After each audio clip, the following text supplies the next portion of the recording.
नमस्कार विद्यार्थी मित्रांनो, पुन्हा एकदा आपल्या सर्वांचं हार्दिक स्वागत आपल्या the officer your personal mentor या प्लॅटफॉर्मवरती. मित्रांनो, जी आपली सिरीज सध्या सुरू आहे, ज्यामध्ये आपण MPSCचा अभ्यास, खरं तर तो UPSCलाही लागूच आहे, स्टेट बोर्ड आणि NCERTच्या माध्यमातून कसा करायचा. मुळात MPSC असो, UPSC असो, स्टेट बोर्ड आणि NCERT म्हणजे ते बायबल, गीता, कुराण या पद्धतीने त्यांची रचना आहे.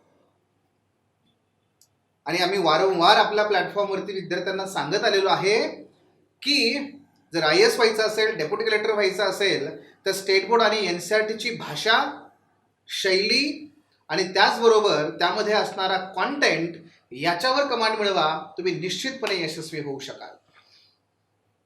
मित्रांनो, याच पद्धतीने माझ्या अनेक सहकाऱ्यांनी त्या ठिकाणी वेगवेगळ्या विषयांच्या संदर्भात चर्चा केलेली आहे. आज आपण जो एक अत्यंत क्रिटिकल असा मुद्दा आहे तो म्हणजे एथिक्स, इंटेग्रिटी अँड ॲप्टिट्यूड. नीतिशास्त्र, सचोटी आणि योग्यता हा जो पेपर चौथा आहे, याचा अभ्यास आपण स्टेट बोर्ड आणि NCERTच्या माध्यमातून कसा करायचा. मग हा अभ्यास करत असताना जनरली या पेपरबद्दल एथिक्स असं म्हणून आपण त्याला ओळखतो. आणि मुलं जेव्हा येतात विचारतात की सर एथिक्सचा अभ्यास कुठून सुरू करू, आणि मी सांगत असतो कुठून म्हणजे काय, अरे स्टेट बोर्ड आणि NCERT मधून. तेव्हा त्यांच्या चेहऱ्यावरती प्रचंड मोठा असा प्रश्नचिन्ह असतो. आहे NCERT आणि स्टेट बोर्ड मधून एथिक्स कुठे आहे सर? तर तो आहे, सेपरेटली सुद्धा आहे आणि त्याचबरोबर इन जनरल स्वरूपात सुद्धा तो आहे. मग तो कसा आहे हेच आज आपल्याला या ठिकाणी बघायचे. आणि इतर विषयांप्रमाणे सुद्धा तुम्हाला नीतिशास्त्र किंवा एथिक्स हा पेपर या स्टेट बोर्ड आणि NCERT मधून सुरू करता येईल. तो कसा करायचा हे डिरेक्टली सांगण्यापेक्षा अगोदर थोडंसं पाठीमागे जाऊया आणि आपण चर्चा करूया आपल्या सिलेबसची. तर मित्रांनो, NCERT किंवा स्टेट बोर्ड मधून जर तुम्हाला नीतिशास्त्राचा किंवा पेपर एथिक्सचा अभ्यास सुरू करायचा असेल तर त्यासाठी तुम्हाला सिलेबस माहिती पाहिजे. हा सिलेबस जाणून घेत असताना याच्यामध्ये जर बघितलं तुम्ही तर नीतिशास्त्र आणि मानवी परस्पराभिमुखता, अभिवृत्ती, नागरी सेवेसाठी अभियोग्यता, ॲटिट्यूड, ॲप्टिट्यूड, ह्या दोन गोष्टी, मूल्य, व्हॅल्यूज, अशा बऱ्याच बाबी त्याच्यामध्ये येतात. त्याचबरोबर जर पहिला टॉपिक बघितला तर यामध्ये बघा की नैतिकता म्हणजे काय आहे, मानवी मूल्य काय आहे, कुटुंब, समाज, शिक्षण संस्था यांची भूमिका काय आहे हे सुद्धा तुम्हाला अभ्यास करायचा आहे. भावनिक बुद्ध्यांक, इमोशनल इंटेलिजन्स, त्यानंतर काही विचारवंत आहेत बघा, विचारवंत आणि तत्वज्ञानांचं काही विचारवंत ज्यामध्ये भारतातले असतील, जागतिक स्तरावरचे, महाराष्ट्रातले विचारवंत, त्यांचं योगदान, लोक प्रशासनातले सार्वजनिक व नागरी सेवा मूल्य, आणि याच्यामध्ये अगदी स्पष्ट सांगितलंय त्यांनी की शासन, शासनाशी संबंधित बाबी नैतिकतेच्या दृष्टिकोनातून, आणि प्रशासनातील सभ्यता, प्रोबिटी. अगदी आपण त्याचा सिलेबस बघितला किंवा त्याच्यामध्ये त्यांची सूचना जी आहे तर या सूचनेमध्ये सुद्धा बघा तुम्ही सचोटी, सार्वजनिक जीवनातला समंजसपणा, समाजाशी व्यवहार करताना त्याला सामोरे जावे लागणाऱ्या विविध समस्या, संघर्ष, या संदर्भात विद्यार्थ्याची वृत्ती आणि दृष्टिकोन हा तपासण्यासाठी काही प्रश्नांचा समावेश असेल.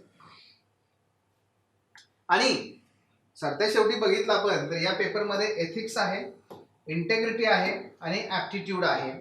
या तीन गोष्टींचा अभ्यास आपल्याला करायचा. आणि हे करत असताना जर आपण याची परत फोड केली तर या पेपरमध्ये एका स्पष्ट काही मुद्द्यांचा समावेश केला आहे. सचोटी, सार्वजनिक जीवनातला समंजसपणा, समाजाशी व्यवहार करताना तुम्हाला येणाऱ्या समस्या, त्या समस्या सोडवण्यासंदर्भातला तुमचा दृष्टिकोन आणि वृत्ती, यांचा याच्यामध्ये फोकस असणार आहे. या तीन संदर्भात, या 5 गोष्टी संदर्भात तुम्हाला याचा अभ्यास करायचा आहे. मित्रांनो, लक्षात घ्या, एथिक्समध्ये तुम्हाला तत्वज्ञानासंबंधी काही मुद्द्यांचा समावेश आहे. मानसशास्त्राशी, समाजशास्त्राशी आणि लोकप्रशासनाशी संबंधित बाबी आहेत. उत्तर सापडलं का बघा मित्रांनो. तत्वज्ञानासंदर्भात नीतिशास्त्र आणि सचोटी येतं. मानसशास्त्रासंदर्भात अभिवृत्ती, अभियोग्यता, भावनिक बुद्धिमत्ता, ॲप्टिट्यूड आणि इमोशनल इंटेलिजन्स. समाजशास्त्रासंदर्भात कुटुंब, समाजाची भूमिका, आणि त्याचबरोबर लोकप्रशासनासंदर्भात प्रशासनातली सभ्यता म्हणजे प्रोबिटी आणि लोकप्रशासनातली मूल्य आणि नैतिकता. बघा लक्षात घ्या, हा तुमचा सिलेबस आहे. बेसिक ह्याची ही अशी फ्रेमवर्क आहे. मित्रांनो, आता तुम्हाला समजलं असेल की मी जेव्हा असं म्हणतोय तुम्ही स्टेट बोर्ड आणि एनसीईआरटी पासून सुरुवात करा, तेव्हा नक्की स्टेट बोर्ड एनसीईआरटी कुठल्या विषयाच्या वाचायच्या? तत्वज्ञानाची, मानसशास्त्राची, समाजशास्त्राची, लोकप्रशासनासंदर्भातली ज्या काही एनसीईआरटी आहेत त्या आणि ज्या स्टेट बोर्ड आहेत त्या. आता एनसीईआरटी मध्ये फिलॉसॉफी आणि पबॅडचं काही सेपरेट असं नाहीये काही, पण पबॅडचा जो टॉपिक आहे ते तुम्हाला पॉलिटिकल सायन्सच्या एनसीईआरटी मध्ये सापडतात.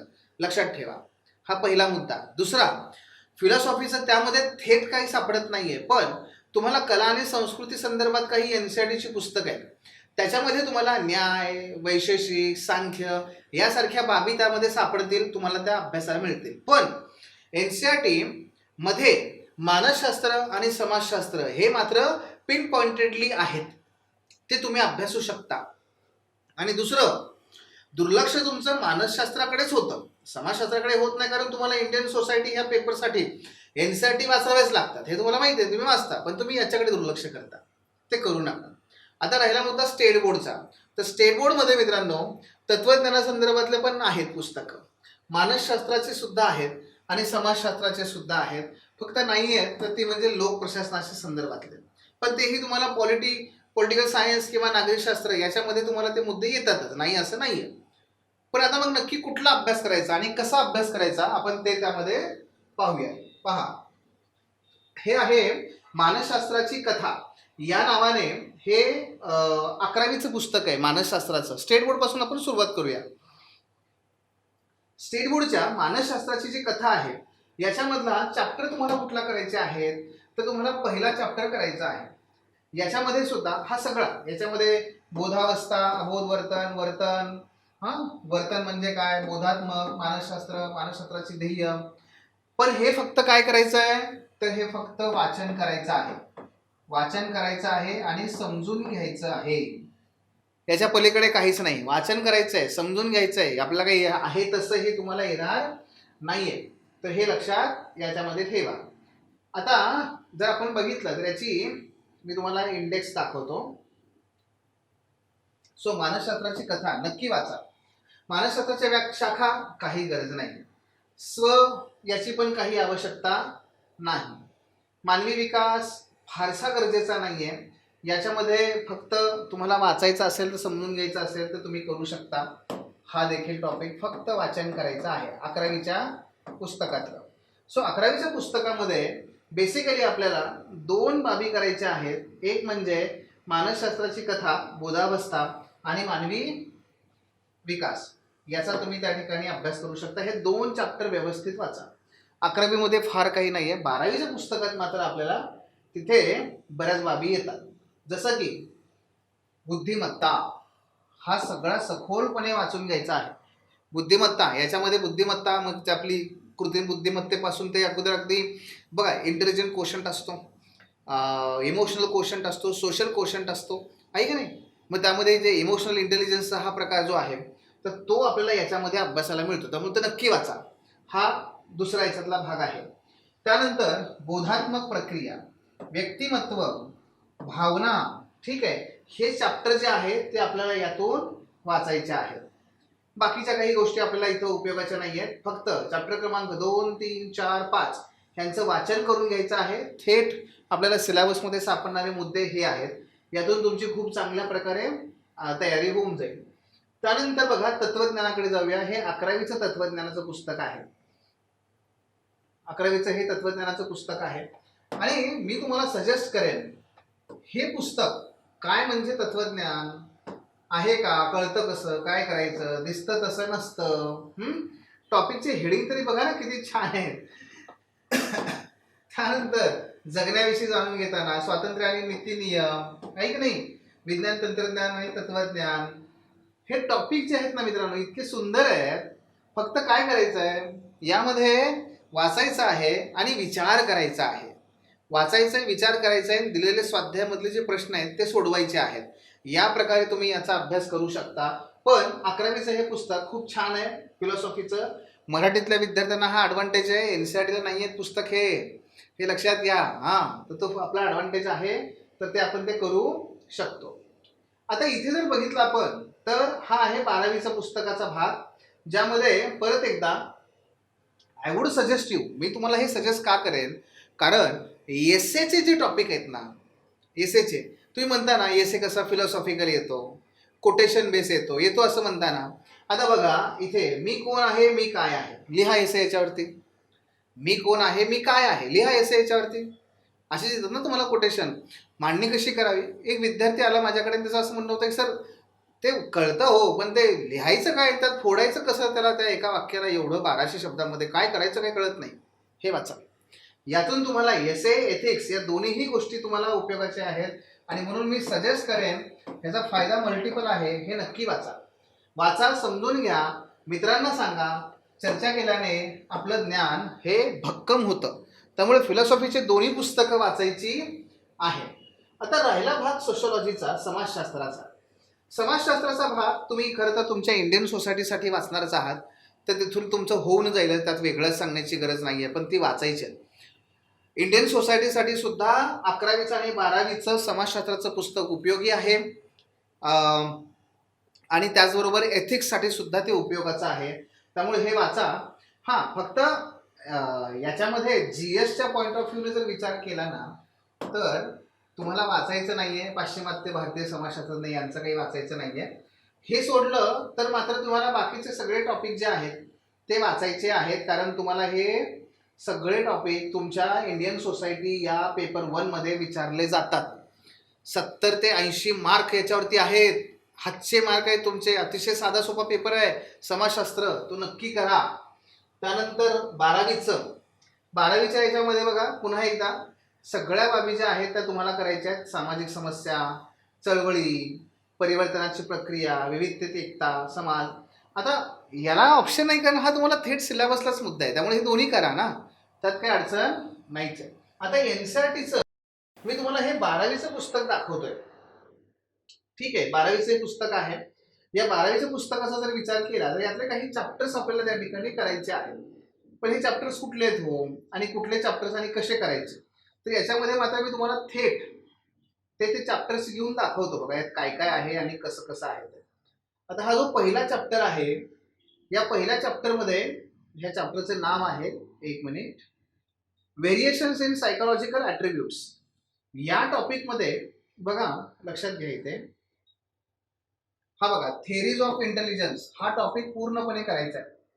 हा theories of intelligence, individual differences in intelligence, culture and intelligence, आणि सेपरेट टॉपिक आहे इमोशनल इंटेलिजन्स. हे सगळं करायचं आहे. शिवाय इथं बघा ॲप्टिट्यूड, स्पेशल ॲबिलिटीज आहे की नाही, हे तुम्हाला स्वतंत्र टॉपिक आहे, सिलेबसमध्ये आहे तसे आहेत. हे नक्की करायचे आहेत, हे वाचायचे आहेत, त्यांची समरी काढायची आहे. आणि त्याचबरोबर त्याच्यामध्ये आता हा दुसरा टॉपिक आहे, सेल्फ अँड पर्सनॅलिटी.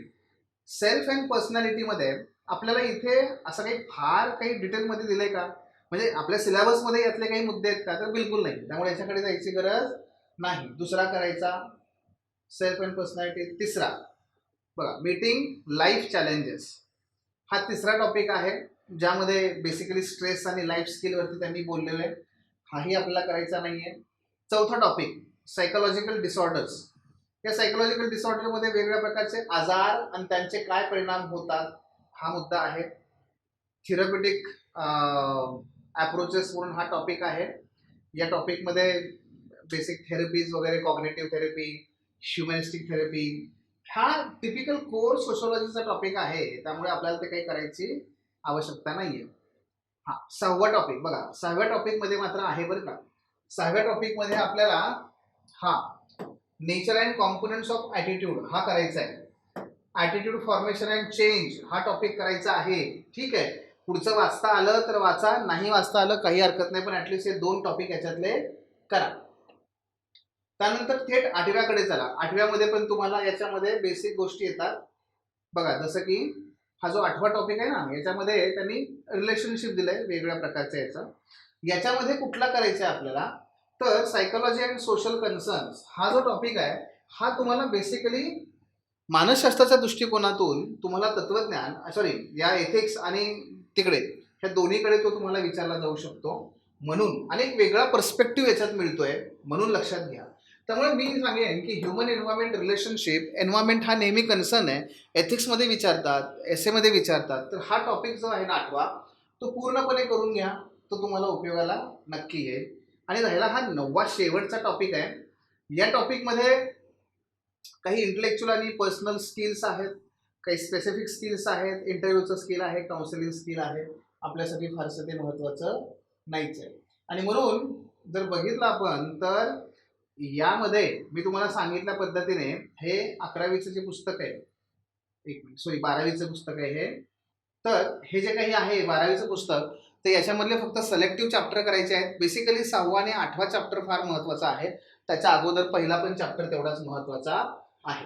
सोशोलॉजीचं तुम्ही यासाठी पुन्हा एकदा इंडियन सोसायटीसाठी करणारच आहात, पण याच्यामध्ये नक्की काय करायचं आहे, 11वीचं सोशोलॉजीचं पुस्तक जे आहे 11वीचं ते तुम्हाला थेट उपयोगाचं नाही आहे एथिक्समध्ये, पण 12वीचं पुस्तक मात्र तुम्ही काही गोष्टी यातल्या करू शकता.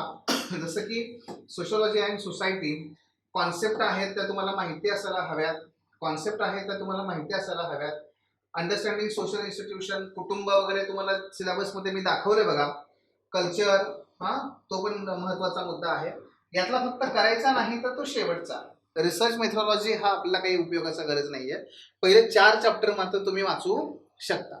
सो अशा पद्धतीने जर आपण बघितलं तर एकूणच या स्टेट बोर्ड आणि NCERT मधून खूप छान पद्धतीने तुम्ही या बाबी कव्हर करू शकता, सुरुवात करू शकता. दररोज एक क्वेश्चन पेपर वाचणं, दररोज सिलेबस वाचणं आणि त्याच्यानुसार ह्या स्टेट बोर्ड आणि NCERTचं वाचन करणं हे गरजेचं आहे. अभ्यास करत असताना फक्त वाचून घ्या, समजून घ्या, याच्यावर फोकस करा आणि जे प्रश्न आहेत छोटे छोटे ते लिहा आणि तपासून घ्या, एवढं फक्त पहिल्यांदा करायचं आहे. यात महत्त्वाची बाब काय, तर ते शब्द आहेत ना, त्या शब्दांशी ओळख करून घ्या. आणि लक्षात घ्या, एथिक्समध्ये कीवर्ड, टर्म्स ह्या फार महत्त्वाच्या भूमिका निभावतात. इथे सुद्धा आपल्याला त्या टर्म्स शिकून घ्यायच्या आहेत, त्या कॉन्सेप्ट शिकून घ्यायच्या आहेत, त्याच्यावर फोकस करा. याच्यापेक्षा सोपा स्रोत तुम्हाला कुठे मिळणार नाही आहे मित्रांनो. आणि म्हणून याच्यापासून सुरुवात केली तर डेफिनेटली तुम्हाला फायदा होईल मित्रांनो. अशाच पद्धतीने या स्टेट बोर्ड आणि NCERTचा इतक्या सखोलपणे आपण आपल्या फाउंडेशनमध्ये विचार केलेला आहे. आपली जी ILPची बॅच आहे, UPSCची किंवा MPSCची, त्याचा पहिला टप्पा जो असतो तो फाउंडेशनचा असतो. आणि ह्या फाउंडेशनमध्ये आपण ह्या सगळ्या NCERT स्टेट बोर्डवरती स्वतंत्र लेक्चर असतात, प्रत्येक चॅप्टरवर लेक्चर असतं. त्याच्यानुसार तिथे त्या विद्यार्थ्यांना प्रश्न दिलेले असतात, स्वतंत्रपणे त्याला फीडबॅक मिळतो. ह्या सगळ्या गोष्टी त्यामध्ये आपण करून घेतो. सो फोक्स, तुम्हाला जर कुठल्या प्रकारची अडचण असेल, तुम्हाला काही शंका असेल याच्याबद्दल, तुम्हाला हे NCERT स्टेट बोर्ड हवे असतील, तर त्यासाठी सुद्धा तुम्ही खालती जे काही नंबर दिलेले आहेत त्यावरती कॉल करा, आमचे संपर्क करा. नाही तर हे आपलं ॲप आहे, या ॲपवरती अशा बऱ्याचशा कोर्सेसचा आपण फ्री ॲक्सेस दिलेला आहे. तुम्ही हे ॲप डाउनलोड करू शकता. अँड्रॉइडवरती फक्त सध्या आहे ते. त्यानंतर तुम्हाला याच्यातली खूप माहिती त्या ठिकाणी मिळू शकते. पुन्हा एकदा सर्वांना हार्दिक शुभेच्छा आणि भेटूया पुढच्या सेशनमध्ये. धन्यवाद.